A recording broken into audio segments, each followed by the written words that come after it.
প্রিয় ভাই সব, আমরা পীর সাহেবদের চিনি। পীর ছিলেন শাহজালাল রহমতুল্লাহ আলাইহি। সুবহানাল্লাহ। যুদ্ধ করা লাগে নাই, আজান দিয়েছেন, মূর্তির মাথা ভাঙ্গা চুর চুর হয়ে পড়ে গিয়েছে। গৌর গোবিন্দ পলায়া কুল পায় নাই। লোকেরা যায় তার মাজারে গিয়ে গজল মাছ জিয়ারত করে আসে, কিন্তু তরবারিটা দেখে আসে না। দোধারি তরবারি এখনো আছে। সুবহানাল্লাহ বলেন।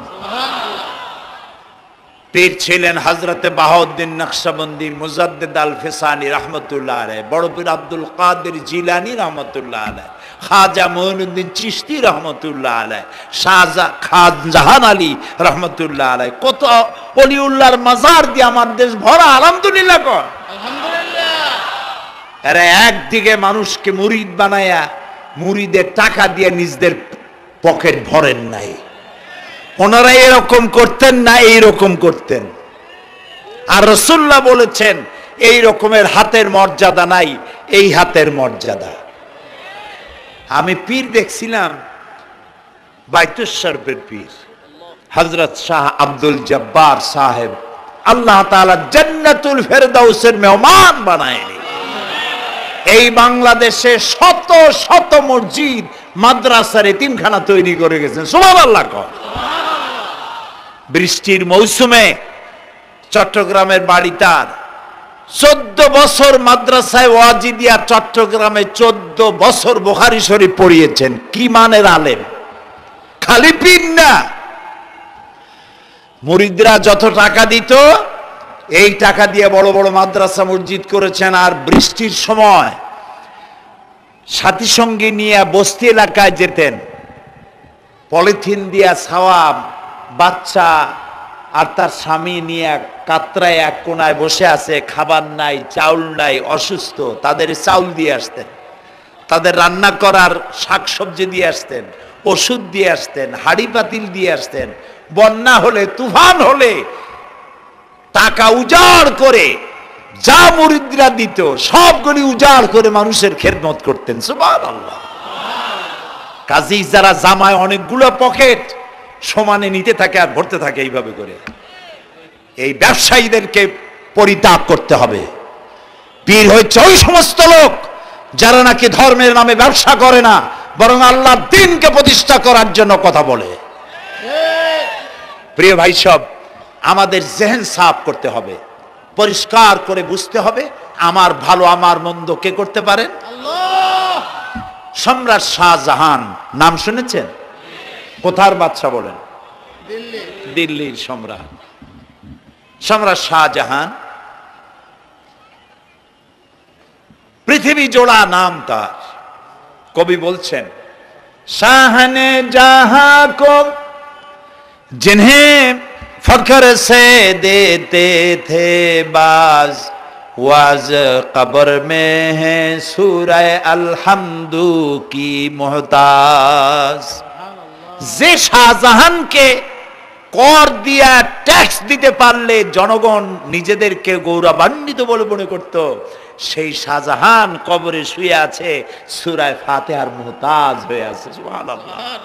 যদি কেউ আমার কবরের কাছ থেকে হাঁটে যাইতো আর একটু সূরা ইখলাস পড়ে সবরে সানি করতো, আমি কিছু পাইতাম। আহারে, এই এতিম ফকির হয়ে শুয়ে আছে।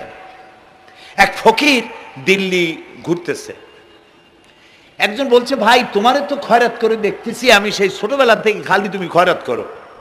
একটা জিনিস আপনারা মনে রাখবেন, গরিব, আজকে যারা গরিব পরিশ্রমের মধ্য দিয়ে কালকে তারা ধনী হতে পারে, কিন্তু যারা ভিক্ষুক, যারা ভিক্ষা করে, জিন্দেগিতে কোনোদিন তারা বড় হতে পারবে না। ভিক্ষা করা যাদের অভ্যাস, জীবনেও বাড়ি করতে পারবে না, জীবনেও ধনী হইতে পারবে না, কিন্তু গরিব ধনী হইতে পারবে। কারণ হলো আল্লাহর কাছে দুইটা বৈধ জিনিস অত্যন্ত ঘৃণিত। কয়টা? একটা হলো তালাক, আর একটা হলো ভিক্ষাবৃত্তি, মানুষের কাছে চাওয়া। আল্লাহ পছন্দ করেন না। তো ভিক্ষুক ঘুরতেছে, একটা লোক বলল, মিয়া তোমার তো সারা জীবনই খয়রাত করতে দেখি। খয়রাত করবো না, করবো কি? যার কাছে যাই সে দেয় 4 আনা 2 আনা 1 টাকা, এর বেশি তো আর দেয় না, তো এদি আমি কেমনে বড় লোক হবো? কয় যে তুমি বাচ্চারে চোখে দেখো না, বাচ্চারে চোখে দেখো না? কয় বাচ্চার কাছে কি আমার মতো লোক যাইতে পারে নাকি? কয় না, যাইতে হবে, যাও। বাচ্চা একবার যাবা, এমন দেওয়া দেবে জীবনে আর তোমার খয়রাত করা লাগবে না। পাতি শিয়ালের পিছনে ঘুরে তো লাভ নাই, পাতি শিয়ালে খায় মুরগি, তোমার একটা ঠ্যাং দেবে, দাঁতের খেলালের কাজও হবে না। বাঘের পিছনে ঘোরো, বাঘে খায় গরু আর হরিণ, একটা রান দিলে তুমি এক সপ্তাহ খাইতে পারবে। কাজে ঘুরতে গিয়েও বোঝা উচিত কার সাথে ঘুরি। তো বলছে বাচ্চার কাছে যাও। তো বাচ্চারে পাবো কই? কই তো দেখলাম কেবল মসজিদে ঢুকলো।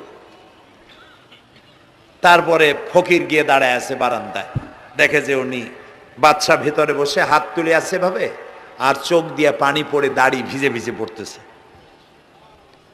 নামাজ শেষ করে, মোনাজাত শেষ করে বাচ্চা বেরিয়েছেন। কোন বাচ্চা? শাহজাহান। বাইরে আসার পর ফকির বলল আসসালামু আলাইকুম, বলে ফকির রওনা করছে। বাচ্চা বলে দাঁড়াও, তুমি যে রওনা করলা, তোমার তো ভিক্ষুক মনে হয়, আর লোকেরা যারা ভিক্ষুক না তারাও তো আমার কাছে চায়, আর তুমি তো ভিক্ষুক, চাইলে না কেন কিছু? ভিক্ষুক বলে জাহাপানা, আমি কিছু চাইতে এসেছিলাম আপনার কাছে, কিন্তু আপনার করুণ অবস্থা দেখে আমার জ্ঞানের চোখ খুলে গিয়েছে। আমি দেখতে পেলাম আমি যার কাছে চাইতে এসেছি, আমি তো কান্দি না, হাতও বাতি নাই। যার কাছে চাইতে আসতাম দিল্লির সম্রাট, আবার কোন সম্রাটের কাছে হাত পেতে ভিক্ষুকের মতো কি জানি চায়, আর চোখ দিয়া পানি পড়ে দাড়ি ভিজে ভিজে পড়ছে। আমার জ্ঞানের চোখ খুলে গেছে, দুনিয়ার বাচ্চার কাছে আর চাইব না। বাচ্চা কান্দে যে বাচ্চার কাছে, তার কাছেই চাইব। প্রিয় ভাই সব, এই জন্যে জিহেন সাফ করে ফেলুন। দুনিয়ার কোনো মানুষের জন্য, মানুষের কাছে নয়, কোনো কবরে নয়, কোনো কারো কাছে নয়, আল্লাহ তাআলার কাছেই আমরা নামাজের মধ্যে ঘোষণা করেছি ইয়াকা না'বুদু ওয়া ইয়াকা নাস্তাঈন। আল্লাহ তাআলা, তোমার একমাত্র ইবাদত করি, তোমার কাছেই সাহায্য চাই। কাজে সাহায্য আল্লাহর কাছে। কার কাছে চাইবো বলে? আল্লাহ আমাদের ঈমান পোক্ত করে দিন। আমরা বলি আমিন, আমরা বলি আমিন। অসুখ বিসুখ হইলে পরে ধৈর্য ধরবেন। অনেক মানুষ আছে জ্বর হইলে কয় যে এত নামাজ পড়ি খালি জ্বর আমারই হয়, এত রোজা রাখি, ভালো ভালো কাম করি, আমার ছেলের অসুখ মোটে সারি না। এই জাতীয় কথা বলবেন না। মুমিনের পায়ে যদি কাঁটাও ফোটে সওয়াব থেকে খালি নাই। ধৈর্য ধরতে হবে। কাঁটা ফুটছে, বলেন ইন্না লিল্লাহ। আজাবান লিল মুমিন, মুমিনের জন্য বড়ই আশ্চর্য ব্যাপার, বিপদ হইলেও শুকর আদায় করে, আর সুখে থাকলেও শুকর আদায় করে। সুবহানাল্লাহ বিহামদি। বিপদ আসলে সে বলে ইন্না লিল্লাহি, বলেন ইন্না লিল্লাহি ওয়া ইন্না ইলাইহি রাজিউন। আর যখন শান্তি আসে বলে আলহামদুলিল্লাহ। দুই অবস্থায় তার জন্য নিয়ামত আল্লাহর তরফ থেকে সে পায়, আলহামদুলিল্লাহ। প্রিয় ভাই সব, তো আল্লাহর উপর ঈমান আনার জন্য কয়টা শর্ত বলছিলাম? এই যে প্যাচ লেগে গেছে, কয় যে তিনটা। আল্লাহর উপর ঈমান আনার জন্য শর্ত কয়টা? চারটা। চারটার বলছি কয়টা? দুইটা। আরেকটা হচ্ছে আল্লাহর কুদরত, এ বিশ্বাস করা। আল্লাহর কুদরত মানে শক্তি। আল্লাহর কিছু বিশ্বাস করবেন, বলেন জোরে? শক্তি। আকাশ এবং জমিনে শক্তিশালী কে? কিন্তু আমার দেশের জনগণ, কিছু কিছু রাজনীতিবিদরা বলে জনগণই নাকি সকল ক্ষমতার, সকল শক্তির উৎস। কি পাগল! তুমি ক্ষমতার উৎস? নাকের মধ্যে ময়লা, দাঁতে ছাতা, পেটের মধ্যে দুর্গন্ধ ভরা, ক্ষমতার উৎস? আশ্চর্য কথা। এই যে ক্ষমতার উৎস, হাজার হাজার লোক এখানে বসা, দুইটা ভাউয়া ব্যাংক যদি দুই কোণা দিয়ে ঢোকে, ভাউয়া ব্যাংক চেনেন? বিগ সাইজের ব্যাংক, দুইটা যদি দুই দিক দিয়ে ঢোকে লাফাইতে লাফাইতে, সামনে যারা আছে এমনি লাফাবে। অন্তত টঙ্গী তামিরুল মিল্লাত মাদ্রাসা ছাড়াইয়া তারপরে ফিরে তাকায় বলবে, ভাই আমরা দৌড়াই কেন? ব্যাঙ্গের সামনে অসহায়, বল্লা ভীমরুলের সামনে অসহায়, সাপের সামনে বিচ্ছুর সামনে অসহায়, তারা কয় সকল ক্ষমতার উৎস জনগণ। কপাল পোড়া।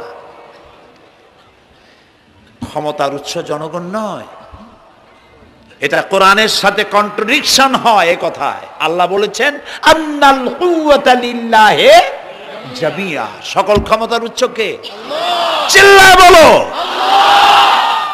ক্ষমতা কি দেখছেন? মাত্র 1.5 মিনিট। কয় মিনিট? মাত্র 1.5 মিনিট। আল্লাহ বলেছেন কোন, সাথে সাথে তামিলনাড়ু, মালয়েশিয়া, ইন্দোনেশিয়া, থাইল্যান্ড, মালদ্বীপ, শ্রীলঙ্কা 2 লক্ষ লোক শেষ, 1 লক্ষের খোঁজ নাই। সমুদ্রের পানি 33 ফিট উঁচু হয়ে এসছে। সুবহানাল্লাহ কই দিচ্ছে করে না? বিজ্ঞানীরা বলেছেন ভারত মহাসাগরের তলদেশে ফাটল ধরেছে, ওর কয়েক কিলোমিটার নিচে ভূমিকম্পের উৎপত্তি হয়েছে। ভারত মহাসাগরের পানি 3 হাত না 4 হাত, কত কিলোমিটার আল্লাহ জানে। এই কয়েক কিলোমিটার নিচে যে মাটি, সেই মাটিরও কয়েক কিলোমিটার নিচে ভূমিকম্পের উৎপত্তি। এখান থেকে ভূমির কম্পন হয়েছে, সেই ভূমিকম্পে সমস্ত মহাসাগরের মধ্যে, ভারত মহাসাগরের মধ্যে জলকম্পন শুরু হয়েছে। পানির কম্পন, মাটির কম্পন একসাথে। 33 ফিট উঁচা, মানে 4 তলা বিল্ডিং এর মতো উঁচু হয়ে আসছে পানি। 4 তলা পরিমাণ উঁচু হয়ে পানি চলে আসছে। বাড়ি গাড়ি সব কিছু খড় কুটার ন্যায় সব উড়িয়ে দিয়েছে। এগুলোরে কপাল পোড়া নাস্তিক যেগুলি, তারা বলে প্রাকৃতিক দুর্যোগ। ওর বাপের মাথা। আচ্ছা, প্রাকৃতিক দুর্যোগ, প্রকৃতি কি? কোন জন্তুর নাম? প্রকৃতি কোন জন্তু জানোয়ারের নাম? প্রকৃতি নিজে চলে না কেউ তাকে চালায়? কে চালায়? কপাল পোড়ারা তা বুঝে না। বিশ্ববিদ্যালয়ের শিক্ষক হয়েছে তো, আল্লাহ দিয়ে আসি কোথায়? তবে সব খারাপ না, ভালো আছে আলহামদুলিল্লাহ। কিছু আছে কপাল পোড়া। বিশেষ করে শান্তিনিকেতনে যারা পড়াশোনা করে আসে, সাহিত্য চর্চা করে, এই সাহিত্য চর্চা করতে করতে এক পর্যায়ে কপাল পুড়ে যায়। আল্লাহরে চিনতে পারে না, সব চেনে আল্লাহরে চেনে না। আল্লাহ এখন চিনাইতেছে ভালো করে। প্রিয় ভাই সব, কওমে আদ, কওমে সামুদ, এগুলিকে আল্লাহ তারা ধ্বংস করেছেন।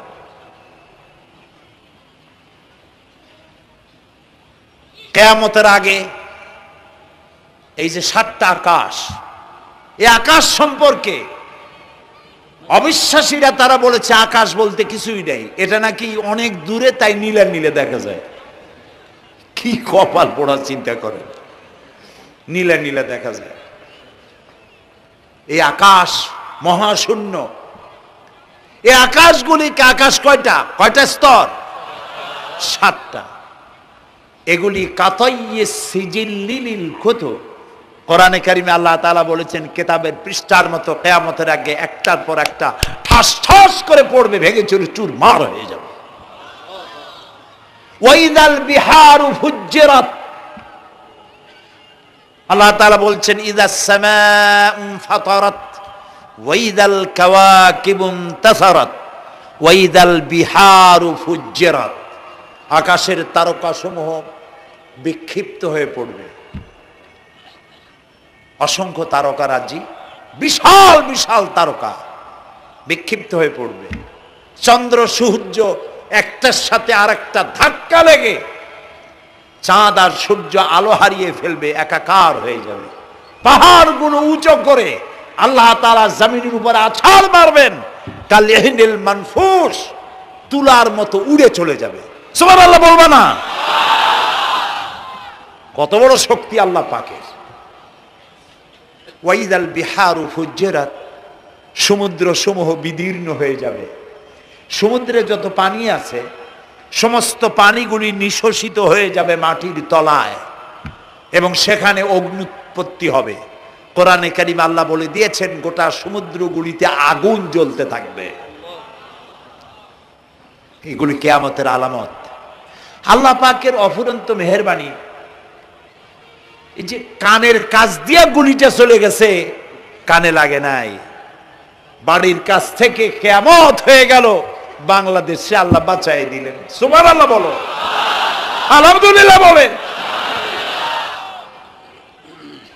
আমাদের প্রতিবেশী দেশগুলিতে যেভাবে আঘাত লাগছে, ওর 1000 ভাগের 1 ভাগের আঘাত কয়েক সেকেন্ড যদি বাংলাদেশে হতো, আমাদের সব অপরিকল্পিত শহর, রাজুক পারমিশন দিয়েছে 3 তলার, করা হয়েছে 7 তলা।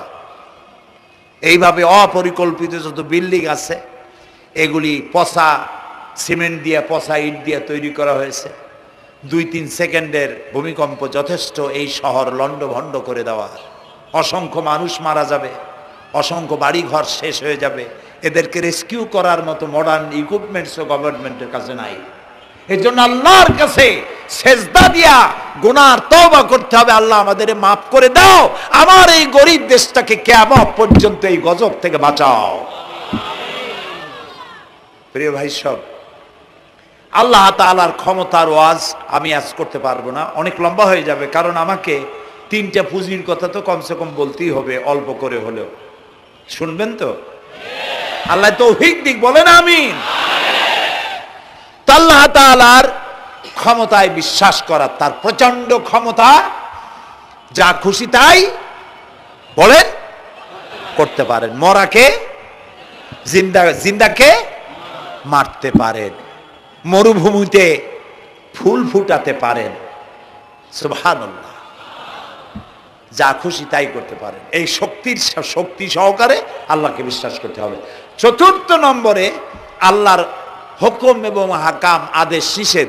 আমি আল্লাহরে বিশ্বাস করি, এই কথার কোনো দাম নাই যদি তার আদেশ না মানি। এই কথার কোনো দাম নাই যদি তার নিষেধকে আমি আমার জীবনে প্রত্যাহার না করে চলতে পারি। মুসলমান বলে দাবি করার কোনো মূল্য নেই। একদিকে নামাজ পড়ি, আর একদিকে ওজনে কম দেয়, খাদ্যে ভেজাল দেয়, বেপরদা করি, মিথ্যা কথা বলা হয়, ওজনে কম দেয়, খাদ্যে ভেজাল দেয়, জমিনের আইল ঠালে আমানতের খেয়ানত করে। আল্লাহর হুকুম মানা হলো না, রসুলের আদেশ মানা হলো না। আল্লাহর উপর ঈমান আনার জন্য 4র্থ শর্ত হচ্ছে আল্লাহ যা বলেছেন মাথা নত করে মেনে নিতে হবে, বলতে হবে সামি'না ওয়া আতা'না। বলেন সামি'না ওয়া আতা'না, শুনলাম আর মেনে নিলাম। বলেন তো জোরে, শুনলাম আর মেনে নিলাম। সুবহানাল্লাহ বলেন। মুমিনেরা এই প্রশ্নই করবে না মদ হারাম কেন, মুমিনেরা এই প্রশ্নই করবে না জুয়া হারাম কেন, মুমিনেরা এই প্রশ্নই করবে না জেনা হারাম কেন। একটাই জবাব, মদ হারাম কেন? আল্লাহ হারাম করেছেন তাই হারাম। জেনা হারাম কেন? আমার আল্লাহ হারাম করেছেন তাই হারাম। জুয়া হারাম কেন? আমার আল্লাহ হারাম করেছেন তাই হারাম। কোন যুক্তি নাই। যুক্তির, আল্লাহর নিষিদ্ধ জিনিসে যুক্তি তালাশ করে কেবলমাত্র শয়তান। আল্লাহর আদেশ নিষেধের যুক্তি তালাশ করে কে? শয়তান। মুমিনের কাজ হলো সামি'না, বলেন, ওয়া আতা'না, শুনলাম আর মানলাম, বাস, শেষ কথা, খালাস। এই গেল 4টি শর্ত পুরো হয়ে গেল। এই 4টি শর্ত যদি পূরণ করতে পারি তাহলে আল্লাহরে বিশ্বাস করছি এটা প্রমাণিত হবে, এটা জাস্টিফাই হবে, এটা সত্যতা প্রমাণ হবে যদি আল্লাহর হুকুম মতো। 1 নম্বরে হলো, আমি আবার কথাটা প্যাকেট করে দিই যাতে করে আপনারা বাড়ি নিয়ে যাইতে পারেন। আল্লাহর উপরে ঈমান এনেছি, এই কথাটাকে কমপ্লিট করার জন্য শর্ত কয়টা? 4টা। 1 নম্বরে আল্লাহর অস্তিত্বে বিশ্বাস, বলেন আল্লাহর অস্তিত্বে বিশ্বাস। 2 নম্বরে আল্লাহর গুণাবলীতে বিশ্বাস। 3 নম্বরে আল্লাহর ক্ষমতায় বিশ্বাস। 4 নম্বরে আল্লাহর আদেশ এবং নিষেধে বিশ্বাস মান্য করে চলা। আল্লাহ যেন এই তৌফিক আমাদের দেয়, বলেন আমিন। আল্লাহ রাব্বুল আলামিন দুনিয়ায় শান্তি, আখিরাতে জাহান্নাম থেকে মুক্তি দেওয়ার জন্য আল্লাহ পাক আমাদেরকে একটা ব্যবসার কথা বলেছেন। ওই ব্যবসায় পুঁজি কয়টা বলেন? 3টা পুঁজি। বলছি কয়টা? দেখেন যে কেমনি প্যাঁচ লাগে। বলছি মাত্র একটা, সে একটা ডাল বাইর করছি 4টা। এবার আসেন মূল পয়েন্টে। এবার দ্বিতীয় পয়েন্ট, রসুলের প্রতি ঈমান। আমরা তো রসুলের প্রতি ঈমান আনছি কিনা বলেন? রসুলের প্রতি ঈমান এনেছি। আমাদের এই ঈমান যথেষ্ট নয়, কারণ আমাদের ঈমান হলো রবিউল আউয়াল মাসে ঈমান তাজা হয়, ঠিক না? ঠিক না? রবিউল আউয়াল মাস যখন আসি, ব্যানারটা নাই, শামিয়ানাটা নাই, রাস্তাগুলিতে ফ্ল্যাগ লাগাই আর আলোক সজ্জা করি। মন্ত্রীরা আসেন, নেতারা আসেন, সিরাতুন নবী মাহফিলে দাঁড়ায় বলেন নবীর আদর্শ অনুসরণ করা ছাড়া উপায় নাই। অথচ ওনার পা থেকে শুরু করে মাথা পর্যন্ত নবীর আদর্শ নাই। আবার এই নেতা রামকৃষ্ণ মিশনে, রামকৃষ্ণ পরমহংসদেব তার মঞ্চে গিয়ে বলেন রামকৃষ্ণের নীতির ছাড়া বিকল্প কিছুই নেই। আবার গৌতম বুদ্ধের জন্মবার্ষিকী উদযাপনের জন্য সেখানে গিয়ে বলেন গৌতম বুদ্ধের অহিংস নীতি অনুসরণ করা ছাড়া জাতির যোগীনাথ হওয়ার আর কোনো পথ নাই। যেখানে যায় সেই জায়গার বুলি ধরে। রবিউল আউয়াল মাস আসতে পারে, আলোকসজ্জা করে ইয়া নবী সালামু আলাইকা, ইয়া রাসূল সালামু আলাইকা। এরপরে গরম গরম জিলাপি রাসূলুল্লাহকে বুঝায় দেওয়া হলো, হে রাসূল আপনি তাকিয়ে দেখেন কত মহব্বত আপনারে করি। আপনার মহব্বতের জন্য আমাদের শহরের কোনো মিষ্টির দোকানে আর মিষ্টি নাই, সব আমরা খাইয়া শেষ করছি। এই হলো মহব্বত। এই মহব্বতে এই ঈমানে কাজ হবে না। এই ঈমানে বলেন কাজ হবে না। কোন ঈমানে কাজ হবে? রাসূলের প্রতি ঈমানের অর্থ কি? এর অর্থ হচ্ছে নবী করিম সাল্লাল্লাহু আলাইহি ওয়াসাল্লাম আমাদের রাসূল, আমাদের নেতা। আমাদের রাসূল আমাদের নেতা, আমরা তার উম্মত, তার অনুসারী। অনুসারীর কাজ কি? নেতার পূর্ণাঙ্গ অনুসরণ করণ। রাসূলুল্লাহর আনুগত্য করতে হবে, এটা কে বলেছেন? আল্লাহ রাব্বুল আলামিন সূরা আলে ইমরানের মধ্যে বলেছেন কুল ইন কুনতুম তুহিব্বুনাল্লাহ ফাত্তাবিউনি ইউহিব্বুকুমুল্লাহ ওয়া ইয়াগফির লাকুম যুনুবাকুম আল্লাহু গফুরুর রহিম। হে নবী আপনি বলুন, তোমরা যদি আল্লাহকে ভালোবাসো তাহলে তোমার কাজ হচ্ছে, তোমরা যদি আল্লাহকে ভালোবাসো তাহলে তোমরা আমার আনুগত্য করো, আমার অনুসরণ করো। কার? রাসূলের। বলেন কার? রাসূলের অনুসরণ যদি তোমরা করো, খেয়াল করে শুনতেছেন তো? আল্লাহ তাআলা বলছেন নবী আপনি বলেন তোমরা যদি আল্লাহকে ভালোবাসো, তোমাদের এই দাবি যদি সত্য হয়, তাহলে আমার অনুসরণ করো, আমার আনুগত্য করো। আমার অনুসরণ, আমার আনুগত্য করলে পরে তোমাদেরকে আল্লাহ রাব্বুল আলামিন ভালোবাসবেন এবং তোমাদের তামাম জিন্দেগীর সমস্ত গুনাহ খাতা আল্লাহ তাআলা মাফ করে দিবে। আমরা কি গুনাহ মাফ করাইতে চাই? বলেন চাই? আসুন রাসূলের আনুগত্য করুন। রাসূলের আনুগত্য কিরকম? রাসূল যেভাবে মুছ কাটছে আমরা সেইভাবে মুছ কাটবো। তিনি দাড়ি যেভাবে রাখছেন আমরা সেইভাবে রাখবো। তিনি চুল কাটছেন যেভাবে সেইভাবে করব। তিনি পায়ের নখ, হাতের নখ যেভাবে কাটছেন সেইভাবে করব। তিনি যেভাবে বিবাহ করেছেন সেই সুন্নত অনুযায়ী বিবাহ, তিনি যেভাবে দেশ চালাইছেন সেইভাবে দেশ চালাবো। রাসূলের অনুসরণের অর্থ শুধু এই নয় যে তিনি যেভাবে সুরমা লাগাইছেন আমিও ওরকম সুরমা দেব, তিনি যেভাবে কদু খাইছে আমিও কদু খাবো, এইটা নয়। এটা নয় শুধু। রাসূলের আনুগত্য হবে মুরগির ফার্ম থেকে শুরু করে জাতিসংঘ পর্যন্ত, জীবনের সব ক্ষেত্রে। আর বিশ্বাস করতে হবে তিনি শেষ নবী, তারপরে আর কোন নবী আসবে না।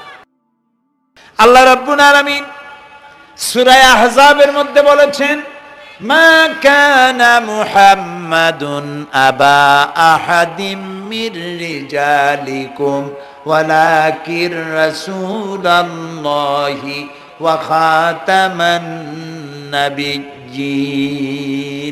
মুহাম্মদ সাল্লাল্লাহু আলাইহি ওয়াসাল্লাম তোমাদের কোন পুরুষদের পিতা নন, তিনি আল্লাহর রাসূল এবং তাকে দিয়ে নবুয়তের মিশনকে খতম করে দেওয়া, কমপ্লিট করে দেওয়া হয়েছে। আর কোন নবী, রাসূলুল্লাহ বলেছেন লা নাবিয়্যা বাদি ওয়ালা রাসূল, আমার পরে আর কোন নবীও আসবে না, রাসূলও আসবে না। কথা বুঝে আসছে? আল্লাহর নবীর পরে আর কোন নবী হবে না। আল্লাহর নবী বলেছেন, একটি ইমারত তৈরি করে তার ভিতরে একটা ইট যদি খালি থাকে, একটি ইটের জায়গা যদি শূন্য থাকে, তাহলে সকলের চোখে ধরা পড়বে। ওই ইটখানা দিলে পরে বিল্ডিংটা কমপ্লিট হয়ে যায়। নবুয়তির যে ইমারত আল্লাহ তৈরি করেছিলেন, ওর ভিতরে একটা ইটের অভাব ছিল। আল্লাহ পাক আমাকে দিয়ে সেই শূন্য জায়গা পূরণ করে দিয়ে নবুয়তের মিশনকে কমপ্লিট করে দিয়েছেন। রাসূলুল্লাহ বলেছেন আমার পরে আর কেউ নবী হবে না। পৃথিবীর সব মুসলমানদের আকীদা, মুহাম্মদ সাল্লাল্লাহু আলাইহি ওয়াসাল্লামের পরে যদি কেউ নবুয়তের দাবি করে সে কাফির, হাজার বার কাফির। তারা যারা তাকে যারা নবী মানবে তারাও। রাসূলুল্লাহ বলেছেন আমার পরে 30 জন মিথ্যেবাদী নবুয়তের দাবি করবে। তার মধ্যে একজন তো দাবি করছে রাসূলের জীবদ্দশায়, একটা ছিল মেয়ে লোক আর একটা ছিল পুরুষ। পুরুষটার নাম ছিল মুসাইলামা কাযযাব, নামই ছিল কাযযাব। কাযযাব মানে মিথ্যাবাদী। দেখছেন অবস্থা, নামই মিথ্যাবাদী। উম্মতেরা কইল যে আপনি তো একজন নবী, আমরা সৌভাগ্য আর দুর্ভাগ্য হোক আপনারা নবী বলে মানলাম। মুহাম্মদ সাল্লাল্লাহু আলাইহি ওয়াসাল্লামের কাছে প্রায় জিবরাইল আসে আর ওহী আনে, আর আপনি আমাদের কোনো ওহী দিতে পারলেন না পর্যন্ত। কয় যে কেবল না নবী হইলাম, অপেক্ষা করো, ওহী আসবেন। বেশ কিছুদিন যাওয়ার পর খুব চিন্তা ভাবনা করে কয় যে ওহী একটা আসছে। উম্মতেরা সব দৌড়ে আসছে, কি ওহী? কয় যে এইমাত্র শেষ রাত্রে জিবরাইল আসছিল, আইসে আমারে কয়ে গেল একটা সূরা নাজিল করলো। সূরাটা কি? ইন্না আতাইনাকাল আকাক ফাসাল্লি লিরাব্বিকা ওয়াজআক ইন্না শানিয়াকা হুয়াল আবলাক। উম্মতেরা কয় সর্বনাশ, এই সূরা পড়তে গেলে তো আমরা কাইসা মরে যাব। এর অর্থ তো খুব বিকায়দা। কি কি সূরা নাজিল হইল আপনার উপরে?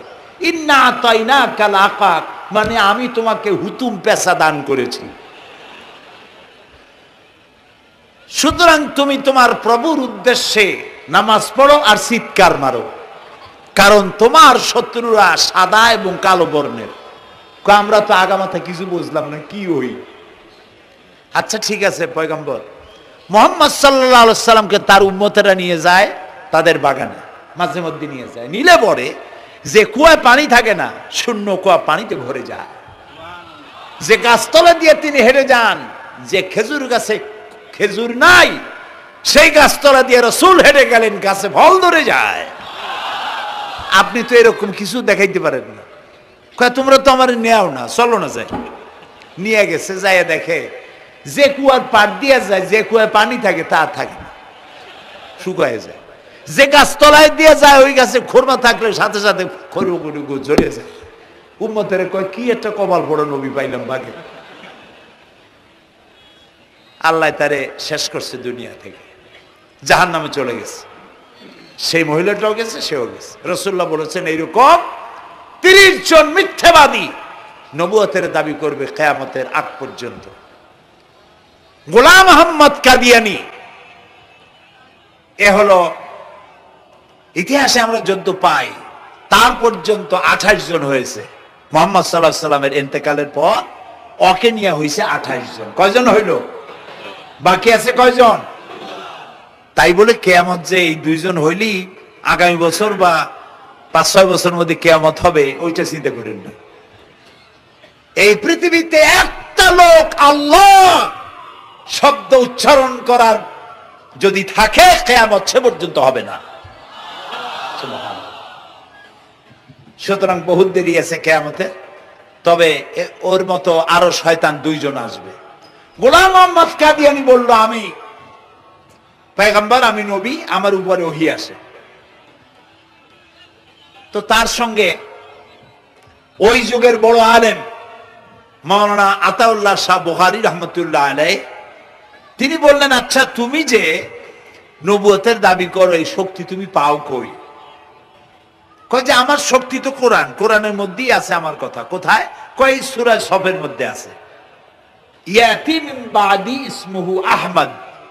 ঈসা আলাইহিস সালাম আমার ব্যাপারে ফোরকাস্ট করেছেন, ভবিষ্যৎবাণী দিয়েছেন যে আমার পরে একজন আসবে তার নাম হবে আহমদ। আমি তো সেই আহমদ।